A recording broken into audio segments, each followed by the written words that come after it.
At nagbabalik ang PTV Sports. Makakausap naman natin live ngayon sa via Zoom si Kyla Mendoza, ang Pinay Rhythmic Gymnast na nagpapakitang gilas sa mga kompetisyon sa Europe. Hi, Kyla! Hi! Nako, napaka-blooming ni Kyla ngayon, ha? Oo nga eh. Oh, Kyla, paano ba nagsimula yung karera natin bilang rhythmic gymnastics? Kasi po, nung maliit pa ako, nung 5 years old, nakita ni mama ang talent ko, dinalhan ako sa gym. Wow!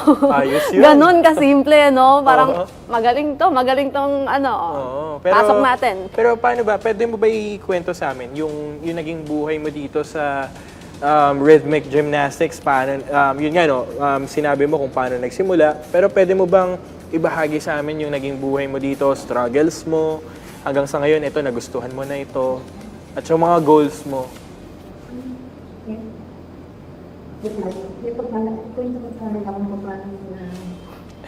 Mukhang si Mami ay nandyan. Oo. Nung naiyak ako kasi ayaw ko pumasok. Pero nung naintindihan ko na gustong-gusto kong gawin itong sport, hindi inayusan ko na. Hindi nun, nag-start na ako gumawa ng mga medals. Ayun, no? Kyla, of course, maraming mga sports na lumalaganap dito sa Pilipinas. Pero bakit ba gymnastics yung napili natin?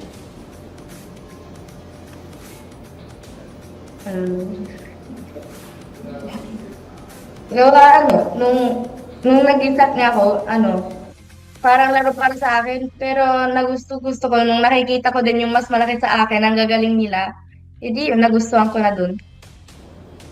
Ayun.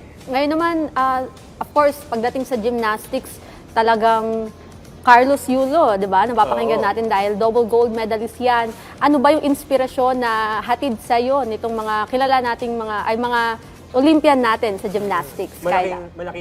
Malaking bagay para sa ito, Kyla. Yung achievements ng ating mga Pinoy gymnast, yung mga iba nating gymnast, no? Malaking inspiration to para sa iyo.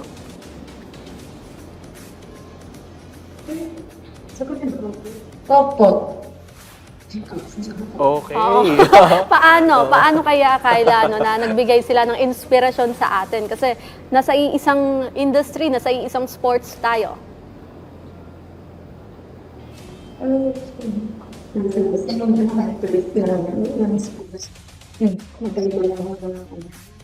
Meron.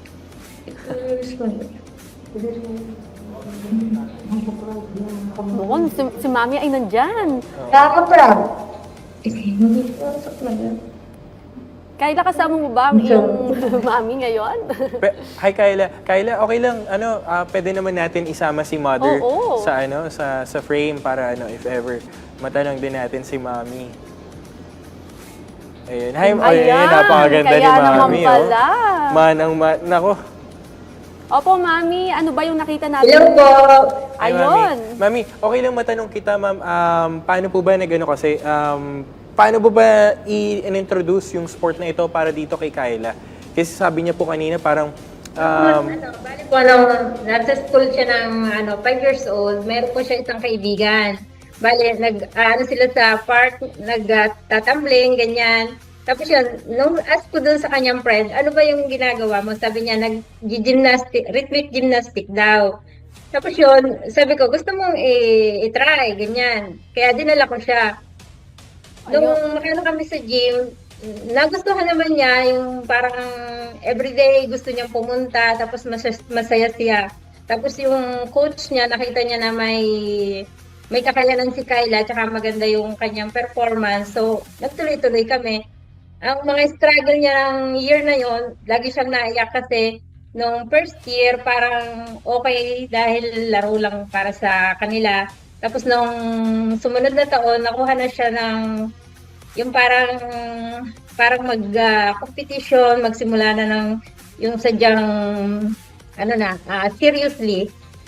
Opo, Mami, kamusta? Tapos yun, nagdire-diretso na siya. Ayun. Opo, Mami, kamusta ba yung naging experience naman ni Kyla dito sa Rome Cup International Rhythmic Gymnastics kung saan nga po ay naiuwi niya ang silver medal? Sa World Cup yun, bali nung una, every naman kasi yung competition, hindi kami naghihintay na siya ay mananalo nga, parang laging manalo matalo, basta mag-enjoy lang tayo, yung experience, Pero nung manalo siya, as in, happy kami lahat. Kasi nga, niya na, yung goal niya, laging every competition na nagkakaroon siya ng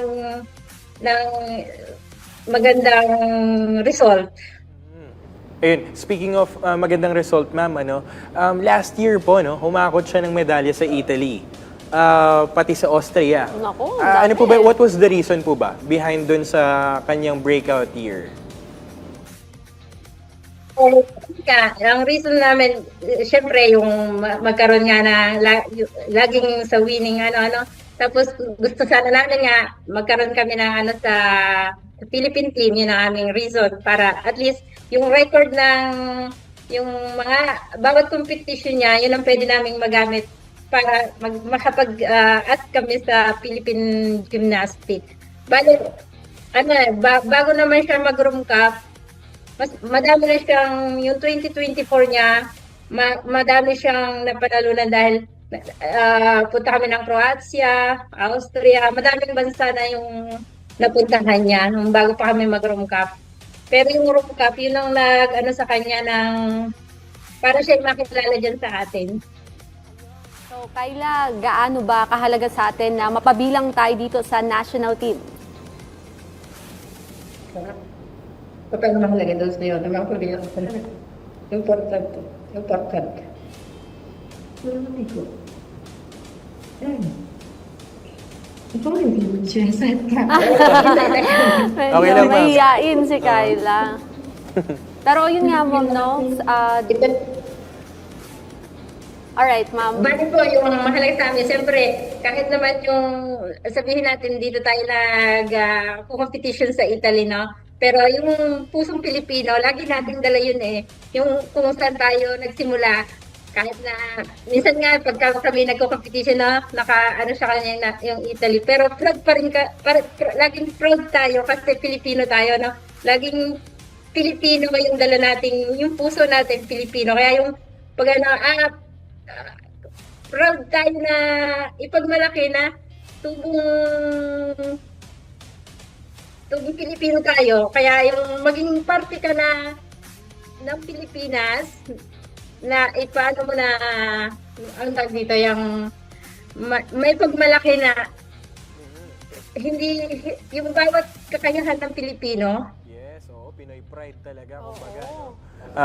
Kasi nakaka-proud naman talaga yun pagka nire-representa mo yung bandila ng Pilipinas sa ibang bansa, sa international stage. Talagang malaking bagay yun bilang atleta. And para kay Kyla, matanong kita, Kyla, ano ba yung goal mo dito sa gymnastics career mo?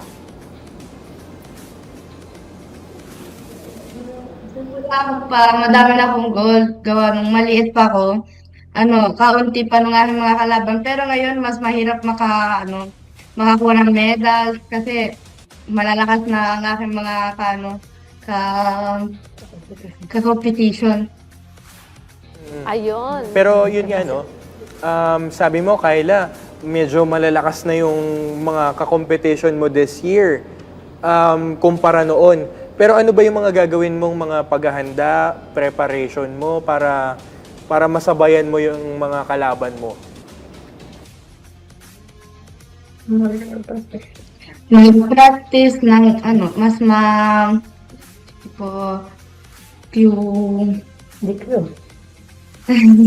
mas madami dapat ang aking prapraktisan. Ayun. Yung pinyo. Apo. Ayan. So, Mag-empeño pa. Yung pinyo. pero Kyla, ngayon ba may nag-reach out na ba sa atin mula sa gymnastics body dito sa Pilipinas para naman i-representa natin yung bansa sa international competitions? Pwede po ako sumagot. Sige, ma'am. Sobrang kakala. Sige, ma'am. Bali, kausap na po namin yung isa sa natulong sa amin na coach ng Philippines, si Dayanara Hill. Siya po ang nag-communicate sa amin about sa GAP. Bali, nag-waiting pa po kami ng approval kung makakasama kami sa Philippine team. Bali, may request na po kami para sa certification para maging Philippine team. Ayun. Maganda yung transition Oo. papuntang Philippine Good team. news yan. Oo, at saka malaking bagay yun para kay Kyla. Bali, Yes, Sige ma'am. po, Mami. yun nga po. Bali sa tulong po ni Dayanara Hill, yun ang nagdadala sa amin para yun sa communication. Bali, yun, nakakapag-email naman po kami sa GAP, pero mas mabilis kung kapag may communication kami kay Dayanara kasi siya mismo yung nag-contact sa GAP at kay Ma'am Cynthia. Ayun, abangan natin yan, ma'am, kung ano po yung mga update dyan sa mga susunod na hakbang po ng Philippine team at ni Kyla po. Pero other than that po, meron po ba mga upcoming events muna ito si Kyla na mga sasalihan po dyan? Meron po. As of now po, yung dito sa local namin, meron siya sa Serichi, sa Series C, and then mga local competition po. And from March, meron siyang competition sa Malta. Ang una ay sa Bulgaria, Sofia, tapos sa Malta, and waiting kami sa London kung matutuloy. Yun pala ngayon yung mga international competition niya. Ayun, ang dami. Ang dami din nakapila, no? Yes. No, Mami, na sasalihan po nito ni Kyla. Alright. Ikaw, Kyla, last message, meron ka bang gustong sabihin? May mga gusto ka bang sabihin? Aabangan namin sa isang Kyla Mendoza sa mga susunod na hakbang, lalong-lalo kapag part ka na ng national team. Last message mo, Kyla. Yung sabi ko sempre vostro sogno e puntate sempre in alto. Sundan. Yung English mo. So così. Sundan nyo lang yung inyong come si dice? Dream. Yung inyong dream and puntate sempre in alto. Isundan nyo lang yung inyong dream at yung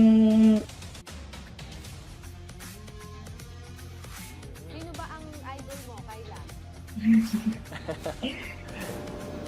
Ayun. Ma'am, pwede pong sumagot si Kyla ng own language niya po kung ano po yung kung saan po siya mas komportable. Oo, pwede po. inseguite sempre il vostro sogno e puntate sempre in alto e impegnatevi al massimo.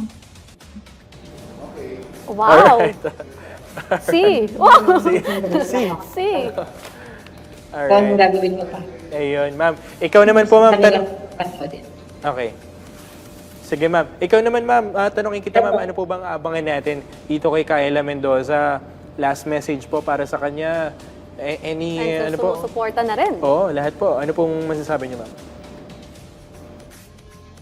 Bali po yun nga, mag-ano pa siya ng, siyempre sa practice, lagi siya kailangan ng mas madami pang tiyaga sa pagpapractice para maabot namin yung aming sinimulan na dream. Dahil akala lang namin dati, dream lang, ganyan lang. Pero ngayon, yung parang na-achieve na konti-konti, yung ang paghihirap ng mula nung siya 5 years old until now. Pero marami pang, sabi nga sa atin, marami pang bigas ang kakainin.